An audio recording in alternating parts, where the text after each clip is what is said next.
Lewis Nixon III died of complications from diabetes in Los Angeles, California, on January 11, 1995. Winters gave the eulogy at Grace's request. Clarence Hester and Bob Brewer of Easy Company also attended the funeral. Nixon's widow Grace was a guest at a farewell party for Ron Livingston before he left for England for an actor boot camp ahead of filming the Band of Brothers miniseries, where he plays Nixon. The following is Richard Winters' eulogy for his best friend, Lewis Nixon. I first met Lewis Nixon at Officer Candidate School in Fort Benning, Georgia, in April 1942. In August of that year, we both volunteered for the Parachute Infantry and were assigned to Company E, 2nd Battalion, 506th Parachute Infantry Regiment at Camp Toccoa, Georgia. From then until the end of World War II, we remained together. I carry many memories of Lewis from our time in combat. On D-Day, while I was engaged in the assault on a battery of 105mm guns firing on Utah Beach, Lewis traveled down Causeway No. 2 to the beachhead and returned with the first 2 tanks to land there. He brought them directly to support the attack and help finish the mission. From that day forward, whenever I found myself heading into battle, Nixon always seemed to be at my side. During Operation Market Garden on September 17, 1944, immediately after the jump into Holland, Lewis accompanied me as we advanced toward the bridge at Zahn. When the Germans destroyed the bridge, debris and timber crashed down around us. A few days later, on September 22nd, Company E was sent ahead to secure the town of Uden along Hell's Highway. I had only 80 men, and before long we were isolated and surrounded. Nixon was there with me. We climbed a church tower to gain a better view of the fighting. While sheltering beneath the large church bell, a German marksman apparently spotted us and fired a shot that struck the bell directly overhead. Nixon practically flew down the stairs in only a couple of strides. On September 25th, when the Germans cut Hell's Highway south of Wegel, Nixon once again accompanied me as we crossed open ground to break through the roadblock. Halfway across the field, machine gun fire erupted from Tiger tanks and elements of the 6th German Parachute Regiment.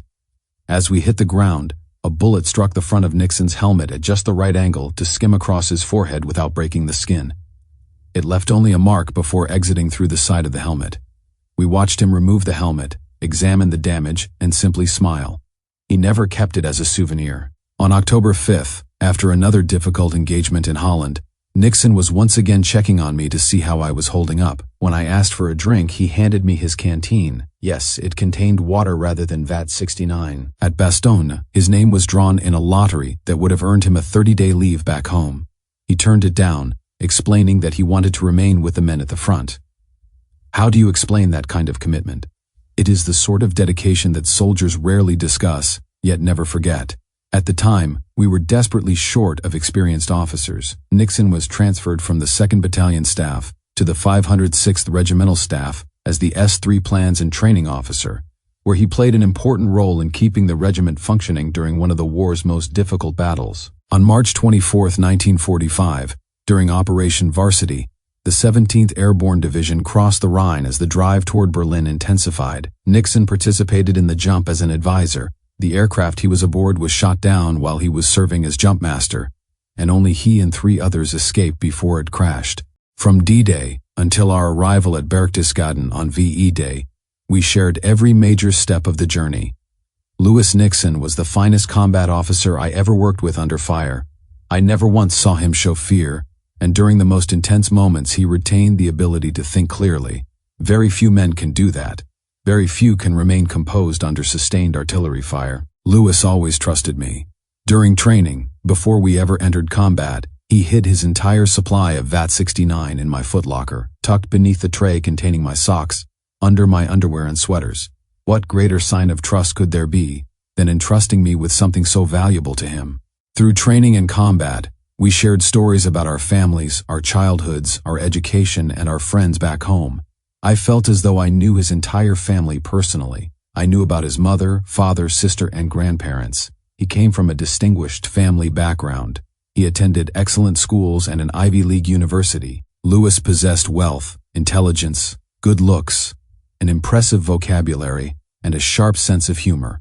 He was well-read, articulate, and capable. He seemed to have every ingredient necessary for a fulfilling life except one: love. That changed when he met and married Grace. Before her, I do not believe he had ever truly experienced love. Through Grace, he found genuine happiness and a sense of peace.